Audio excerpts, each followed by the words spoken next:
তোমাদের মধ্যে অনেকেরই এক্সাম অলরেডি শুরু হয়ে গেছে, আবার অনেকেরই এক্সাম বাকি আছে। তাই ভাবলাম আজ তোমাদের সাথে কিছু এক্সাম হল হ্যাকস শেয়ার করি, যাতে এক্সাম দেওয়ার সময় তোমরা কোনো আননেসেসারি মিস্টেক না করো আর প্রতিটা পরীক্ষায় ভালো মার্কস আনতে পারো। তো চলো ভিডিওটা একদম প্রথম থেকে শুরু করা যাক। রাধে রাধে সবাইকে। আমাদের ফার্স্ট হ্যাক হচ্ছে relax your mind before exam. পরীক্ষার কিছু ঘন্টা আগে আমাদের কাছে প্রতিটা সেকেন্ড এত দামি হয়ে যায় যে স্নান, খাওয়া, ফোন ঘাটা সবকিছুই আমরা ভুলে যাই। তখন শুধু ভাবি মা ওই টপিকটা তো কমপ্লিটই করা হলো না, ওই কোয়েশ্চেনটা খুবই ইম্পর্টেন্ট ছিল, কোনটা ছেড়ে যে কোনটা পড়বো তখন আমরা বুঝতেই পারি না। বাট সেটা করলে কিন্তু একদমই হবে না।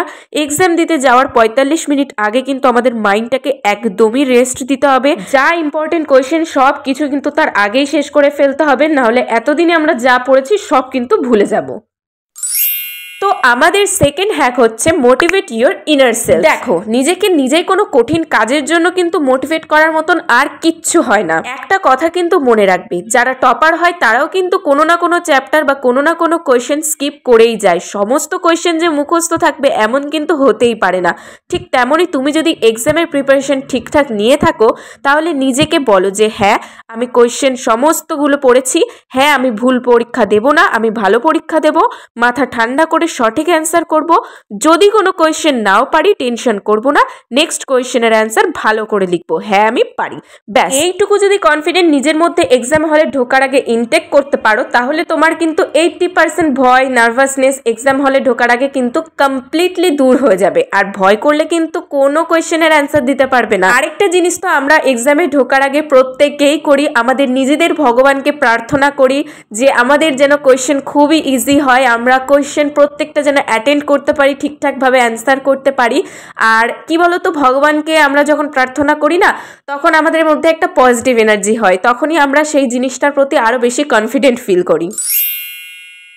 তো আমাদের থার্ড হ্যাক হচ্ছে রিড কোয়েশ্চেন প্রপারলি। আমরা অনেকেই কিন্তু এক্সামে কোয়েশ্চেন পাওয়ার সাথে সাথেই কোনো কোয়েশ্চেনের ফার্স্ট দুটো ওয়ার্ড যদি কমন পেয়ে যায়, বাকিটুকু না দেখেই আগে লেখা শুরু করে দিই। এইটা কিন্তু সব থেকে বড় ভুল ডিসিশন। আমি তো একবার এইরকম ভুল করে একেবারে শায়েস্তা হয়ে গেছি। তাই কোয়েশ্চেনটা সবার আগে প্রপারলি পড়ো, কি চাইছে সেটা বোঝার পর সঠিক অ্যান্সারটা লিখে ফেলো।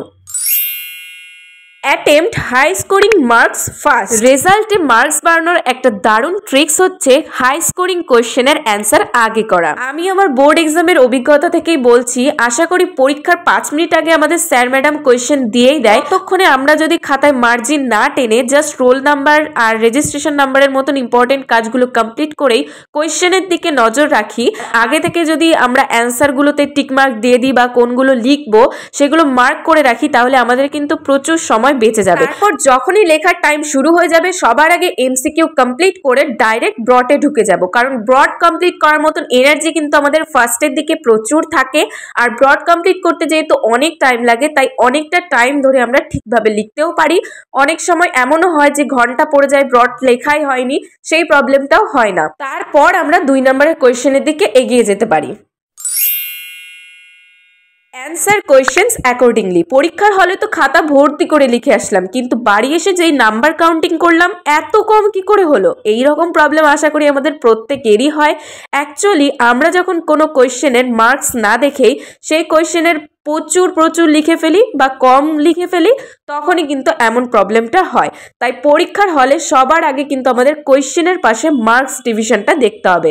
কোনো কোয়েশ্চেন যদি 2 মার্কসের হয়, তাহলে 3 থেকে 4 লাইনের মধ্যে আমাদের কোয়েশ্চেনের অ্যান্সারটা শেষ করে ফেলতে হবে। অযথা হিজিবিজি লিখে কেন খাতা ভর্তি করতে যাব, তাতে কিন্তু শুধু সময় নষ্টই হবে আর কিছুই না। Be confident in your answer. অনেক সময় এমন হয় আমরা কোনো কোয়েশ্চেনের অ্যান্সার ঠিক লিখেছি, বাট পাশের জন হয়তো বলছে এটা ভুল হয়েছে, তাই আমরা তার কথা শুনে ঠিকটা কেটে ভুল লিখে খাতায় চলে আসি। তাই আমি বলবো, যদি কোনো কোয়েশ্চেনের অ্যান্সারের প্রতি তোমাদের কনফিডেন্ট থাকে, তাহলে সেই কোয়েশ্চেনের অ্যান্সারটা কাটার কোনো প্রয়োজন নেই। আর একান্তই যদি প্রবলেম হয়, তাহলে 3-4 জনের কাছ থেকে শুনে নিয়ে ঠিকটা লিখে ফেলতে পারো। বাট আমি এইরকমটা করি না। অনেক সময় এমনও হয় তারা ইচ্ছে করে ভুল বলে, লাস্টে গিয়ে সেটা আমাদের গিলটি ফিল হয় শোনার জন্য। তো নিজের অজান্তে ভুল করে আসাই আমার মনে হয় better. Double check your sheet. আমি কিন্তু অনেকেরই দেখেছি লেখা শেষ হয়ে গেছে আর হাতে প্রচুর সময় আছে, তার সত্ত্বেও খাতা না চেক করে সবার আগে জমা দিয়ে তাড়াতাড়ি বেরিয়ে চলে যায়। কিন্তু এইটা একদমই আমরা করব না। হাতে যদি সময় থাকে তাহলে যতবার খুশি কিন্তু আমরা অ্যান্সার শিটটাকে চেক করব। বারবার চেক করলে কিন্তু অনেক ভুল বেরিয়ে আসে। তাছাড়া কোনো কোয়েশ্চেন যদি বাই মিস্টেক আমরা লিখতেও ভুলে যাই তাহলে আবার লিখে ফেলতে কিন্তু অনেকটা সময় পাবো। আর যদি হাতে সময় নাও থাকে, একবার জাস্ট চোখ বুলিয়ে নাও যে প্রত্যেকটা কোয়েশ্চেনের অ্যান্সারের পাশে ঠিকঠাক দাগ নাম্বারটা লিখেছো কিনা, ব্যাস এইটুকুই। Ask your teacher. অনেক সময় প্রশ্ন এমনও হয় যেগুলো আমরা পড়ার পর হয়তো বুঝতে পারি না, তখন কি করি, সেই কোয়েশ্চেনটা হয় ছেড়ে দিয়ে আসি আর নয়তো সেইটা নিয়ে চিন্তা করতে করতেই সময় নষ্ট করি। কিন্তু এইটা একদমই করব না। এক্সাম হলে যারা গার্ড দিচ্ছেন আমাদের টিচার, তারা অলওয়েজ কিন্তু আমাদের হেল্প করার জন্য আছে। আমি তো আগে ভয়তে বলতেই পারতাম না, বাট তোমাদের বলছি ভয়ের কিছুই নেই, টিচাররা অলওয়েজ কিন্তু আমাদের হেল্প করবেন। এইটা হচ্ছে আমাদের লাস্ট এক্সাম হল হ্যাক। Do not check your paper at home. বাড়ি আসার পর কিন্তু কখনোই আমরা নাম্বার কাউন্ট করতে যাব না, কারণ অনেক সময় না বাড়ি এসে যখন চেক করি যে কোনটা লিখেছি বা কোনটা লেখা হয়নি, তখন হঠাৎ করে কোনো একটা মনে পড়ে যায় যে এইটা তো ভুল লিখে এসেছি, তখন ভীষণ রকমের মন খারাপ হয়। সেই ফিলিংসটা আমি সত্যিই বুঝি, আর এই মন খারাপের জন্য কিন্তু নেক্সট দিনের এক্সামটা আরও খারাপ হয়ে যাবে। তাই আমি মনে করি যা এক্সাম হয়ে গেছে ব্যাস হয়ে গেছে, তবে নেক্সট দিনে যে এক্সাম সেটার প্রতি আরও ডাবল ফোকাস দেব, সেই ভেবেই জাস্ট এগিয়ে যাও।